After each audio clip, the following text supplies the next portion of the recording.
here too, honestly. Just a huge sack of mushrooms. Yo, what does it feel like to be on mushrooms? Like the particles that make you up also make up everything else, and the consciousness that you have is shared by everything, and all that consciousness relates back to one source in the universe, and then maybe there is a collective consciousness that we're all part of. That sounds fucking scary.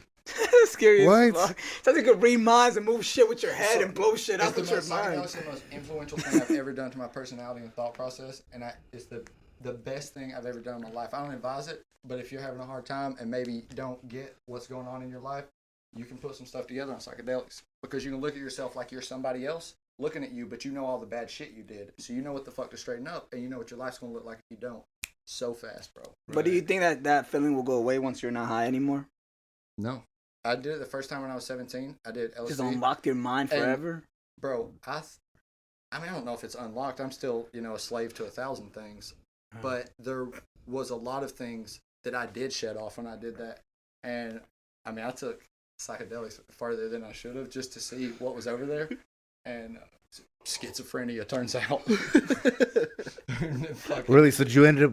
Really, that's how you ended up getting it, or? I don't actually know if I'm schizophrenic. That's self-diagnosed. Oh, because okay, one of my okay. personalities is a doctor. Just kidding. Okay. Yeah, no. Yeah, no. I don't have any doctor sub-personalities. Where you get the swag from, man? When you started rocking Bro, the shirts, man? Yeah, fucking. The mullet. Talk about the look, bro. Yeah, What you got? What the look? Well, Because there was a picture that we saw on Instagram. You used to look like this. It was like small, like clean cut. Looks like you buy pink shirt. He's some 45. damn. Look at this. You look. You sold $45 for a G to this gentleman right here. There's nothing there You yet. look so nice, dude. It's like edited. It's getting How do you more- get from that to this? I Yeah. got the perfect one for y'all to put. I have it at home. Let me show you this. Short, canary short. Yeah. No, Yes, that's blue what- shirt. So it's Yeah. Yeah, this one right here. that one. That one right there. Do that. Yeah. Magic, movie Yeah. magic, dude. Yeah. Hopefully we won't forget. There's actually something there. No, I'm probably gonna forget. we'll timestamp. There's space. No, 09. we're never gonna be in fucking space. I'm in Spring Place Trailer Park, 09. Goddamn. Goddamn. Tyler Kelso and Houston Hedrick were there, and somebody said, I forget, dude.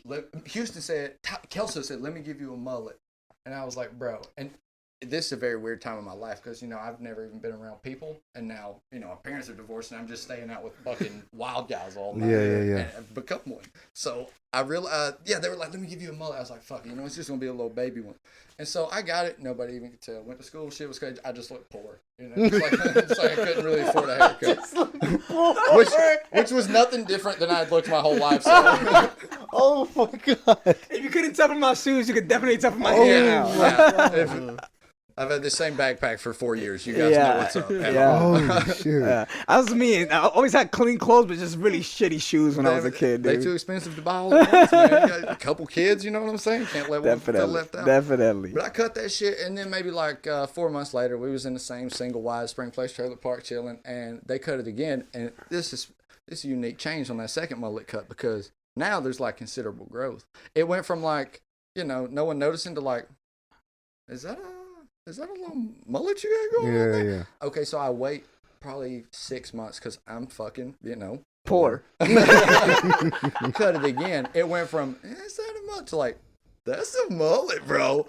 And then, okay, so that Levon over in Chatsworth, I waited probably 3 months. He cut it. I love how you say these names like we know these people. For my dog.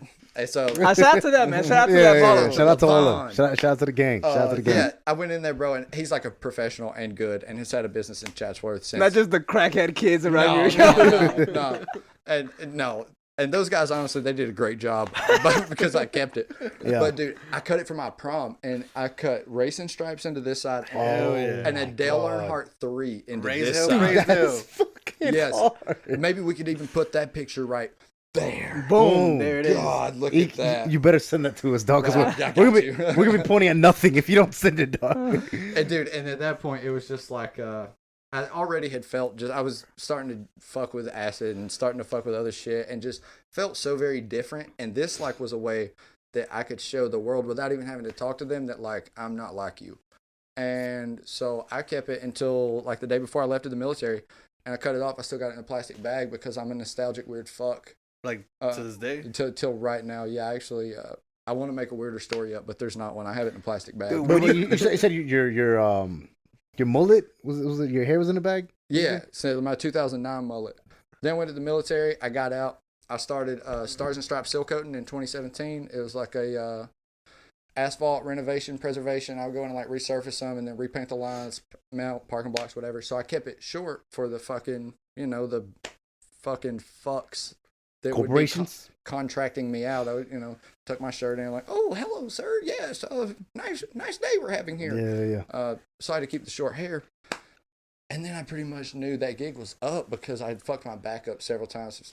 Power lifted in the Navy and after the Navy. Yeah, I say, you got Yeah. So that nude that you fucking Bro, put on I'm Instagram. 30 pounds lighter right now than I was a year ago. A year ago? I was the strongest I ever been in my life. Yo, the picture you with Hulk Hogan, that picture's gonna be right here too. Was Hulk Hogan? The Hulk Hogan like stringer. Oh, you fresh out the gym. That's probably what you around that time you was Did talking I take about. a picture with Hulk Hogan? Yeah, And I no? look like him, bro. You literally did, dog. Yeah, I was deadlifting. The last deadlift I did was 545. The last bench press I did literally a year ago, and there's people watching this that were probably at the gym and watched me do it 345, which is not a insane. crazy flex, but I did weigh 190 pounds. That's insane. But That's here's insane. the thing: is like how I fucking geek out into music, and just like I've not thought about a single thought besides music since the first verse I wrote. That's how I did with working out. As soon as I started, I never stopped. I was going 6 and 7 days a week. It's like I have to have something in my life like that, or yeah, dude, I will find something to put there. And so when I redirected that music energy into music, that positive feedback loop started happening of people are telling me I'm dope, and it's the same because like. Not to sound like a cocky fuck, but like, yeah, I know I'm huge as fucking sexy. It kind of got old. I stopped getting that endorphin rush off people being like, damn, bro, you jacked. But, now it's in a new place. I hope I keep my fucking endorphin nut on music for long enough to do what I'm about to do, though. Honestly, I'm about to do some shit. What are you about to do? I'm about to do some shit, man. I have, one song, one single just posted today on Spotify. Drug Abuse by EakDaFreak. Yep. EAK. On all stores? No spaces.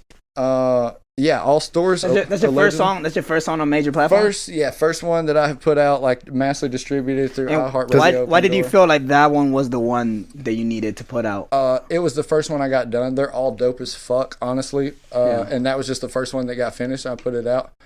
And it was one but the reason it got finished first is because it was very fun. It's kind of an adventure. It starts out with some kind of absurd shit, and then the hook comes in, and then after the first hook, there's that like schizophrenic breakdown thing where the beat dies, and it's like you can hear, it's supposed to simulate voices in my head of bouncing back and forth, kind of arguing with each other. So there's like a voice that is me, which is my normal voice on the track. There's a very high voice, which is me on drugs talking to me. Boy. And then there's a very low voice, which is drugs themselves talking to both of us. And it goes back and forth. It's like, I got to keep going. Everybody knows. No, man, they probably think that you're just hyper. Everybody We'll put it at the end of this. Yeah. It's, but I've tried to, anybody who's really crazy as fuck is going to hear this, and they're going to really know that I'm crazy as fuck. Dude, that just sounds like DB had a hard time mixing that, dude. No, dude. No, David's as dope, somebody bro. who gives DB a hard time, Yeah, no. I'm glad that you also give him a hard time. Don't leave me in the dust. Dude. No, but with this dude, he did fucking really, really well. But he was so open to like, what do you want me to do with this? Yeah, like, no, that boy, he's he's a goat, bro. Because a lot of the times, DB take the wheel and it's like, okay, good, you should do this. Yeah. But on this one, he really was like, let's make this. And I feel like I feel like that should always be like the connection between engineer and artist. I've never understood like people would be like, oh, just mix it and just send it to me. I'm like, nah, bro, I like being there. It's so much more personal, yeah. And just mix it and send it to me is like, well, that's what I was saying. Why I got Drug Abuse done so fast was because it needed to be a very certain way, and I needed to be pressy with it. I needed to, because of that little part in the middle, and then the hook, is like me singing in a low voice, and then me like doing a hard ass rap version of that over the top, and then I wanted to harmonize those two together so that it created like this in between voice, and I needed to show David how I wanted that balance and stuff. And so I was so on top of the process because I had to be, that it just went right along. Dope. Yeah, it was really fun. And that was like, during that time of music, right now, I was so focused on fucking like just being impressive. And it's only like 4 months ago. I'll talk about this like I'm a fucking wily vet. It seems like it though. Like it I seems feel like, like it's a it, while bro. ago. Because I have so much music fucking done that I just, you know, you do music, bro. It's just one, expensive, and two, it's very time consuming. And some shit you only write about when you're in the mood for it. You know what I'm saying? Like, if sometimes I'll be feeling ill as fuck. You know, I'll be feeling like. The worst is when you try to force it. When you have a song and you're like, I want to make a song like this song, and you just like try to keep forcing that same sound. I won't do it. It would never happen. I've erased 12 bars before and had Matt be like, bro, what are you doing? That's so hard. And it's like, dude, I've went down a dead end road and now I'm forcing it down here. And this is going to be ass because even though this is hard, it's not leading me into... And then you never know when it's going to come to you. Sometimes it comes to you in the car. It could come to you while you're like at work. It's just like... Write it down. My advice to artists, any kind of music, if you have an idea... Voice memos is your friend, dude. Anything. Because voice memos I forget so much hard shit. I have 1,000 notes in my phone of shit I don't forget, but I'm super guilty of fucking thinking like, damn, that's ill as fuck. Mm-hmm. And then... I'll be fucked up a lot, so, you know, I forget. And then I think the next day, like, bro, I was vibing to that fucking lyric that popped in my head last night. Wish I knew it. Fuck yeah. So where do you work at now? So you did say something about Stars and Stripes. Yeah, I started that business. I sold it like 2 years ago around Christmas. I currently work at... Got you. Yeah. I work at Mohawk. I make luxury vinyl tile for the fine people of America. I work there between 48 and 60 hours a week. Oh, yeah. The entire place is filled with. I'm not gonna shit talk my job. They're already gonna fire me. I'm gonna fuck it. I'm putting in vacation when I go back. I'll be fired. Yeah, bro. If I'm gonna die soon if I stay in. There's fiberglass all in the air, bro. Yeah, my brother-in-law actually just started working there. What's his name? His name's Jesus Moreno. He's a electrician. Oh, he's getting super paid then, bro. And then my other brother-in-law actually just started working there too. He's like a material handler. How many sisters you got, dude? You got 17 brothers. No, it's Tanya's brother. Tanya's brother. Oh, okay. And then my sister's husband. Okay, that makes sense. I got 5 sisters. 5 sisters? How many siblings you got? We haven't. 5 living. I got a brother that died before I was born. So rest in peace. 2 tore up. Yeah, my dad just kept popping out girls, bro. He had me when he was like 49. Damn. Really? 49. Stud, determined. He's such a fucking high T Chad that he's lived the hardest, most rough life of just like drugs and trucking and just wild, crazy shit. He's just still alive somehow, despite the doctors. I'm like, what the fuck, bro? He just kept having girls. Damn, so it's like, fuck it, I ain't quitting. 49 when he had you?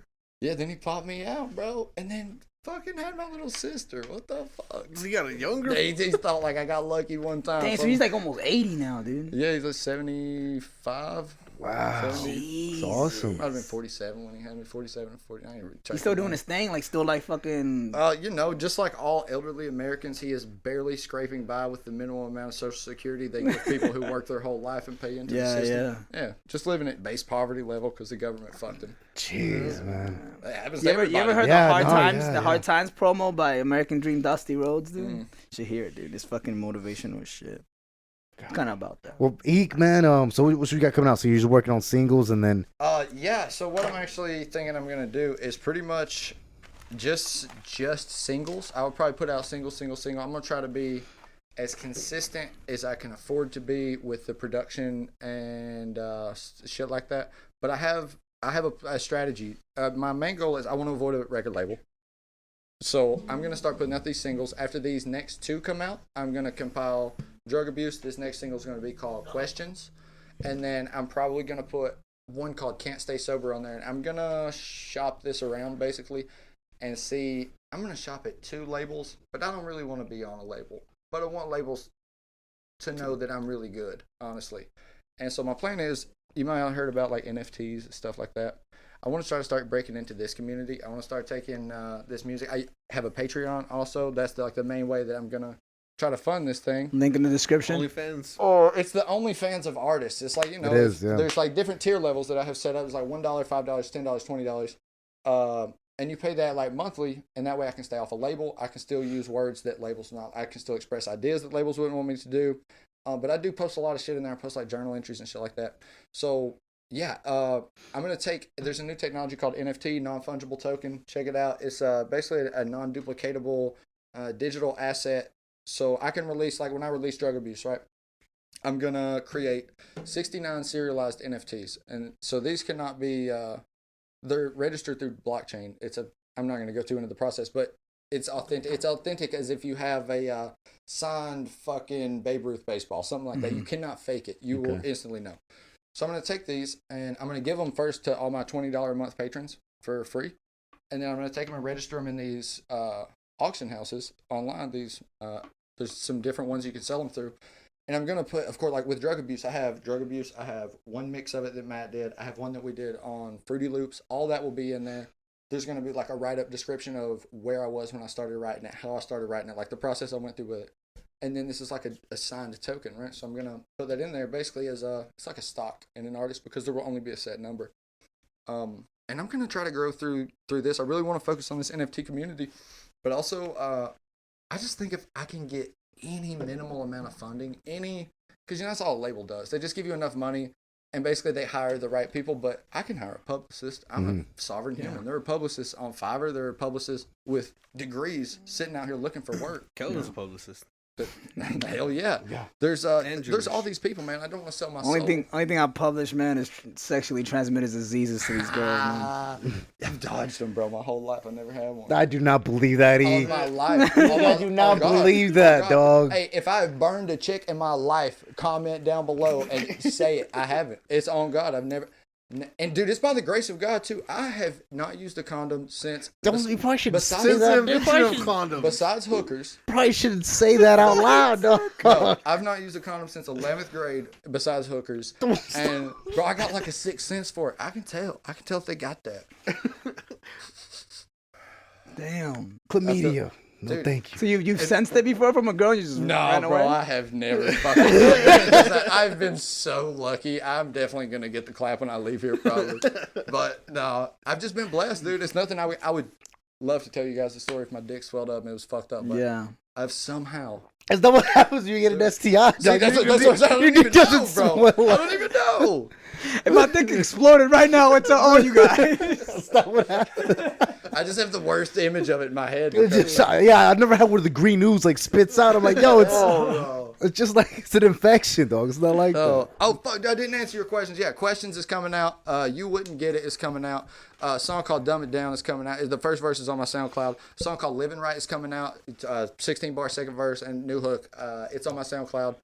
I got a 3.5 minute thing called "Resistance Interlude," which is basically me talking about politics from a completely non-partisan, non-angled side. It's I got that. There's I got a couple more shits. I have a shitload of music. Sounds like it, man. Almost done, man. I do. I think I'm in love with you, dude. I can't. Which is actually my biggest fear is falling in love with a man. I think I just. That is his biggest fear. I feel like if I meet enough women, it's inevitable. That I fall Dude, in because love like with a just man. your concepts and I mean we could do this podcast for like 3 hours. We definitely gotta cut could. it off. Yeah. But yeah, man, just like the way you think about music is just awesome, man. It's the way you Just- think in general. Yeah. Yeah, I love the way you think. I love the way you talk. It's got to be awesome. Your to you dick guys, gotta be man, huge, but man. I can't turn it off, guys. It's, Hey, we'll turn it off for you though. hell Hit 'em yeah. up. So, cheers, Hey. Eek. Love you, dog. Thank you, Love you as guys. always. This is Stanley Oni Boys. You're not holding. George's not holding it. No, dude. You gotta. It's photoshopped in. What do you Don't want worry. there? What do you want? What do you want You me to got to hold? Photoshop it in, though. What do you want to hold? Why? You can just hold one. Why are we gonna Photoshop what? No, what do you want to hold? What do you want to The hold? Holy Grail. The Holy All right, Grail. the Holy Grail will be right here. Hell yeah. All right, thank you guys. As always.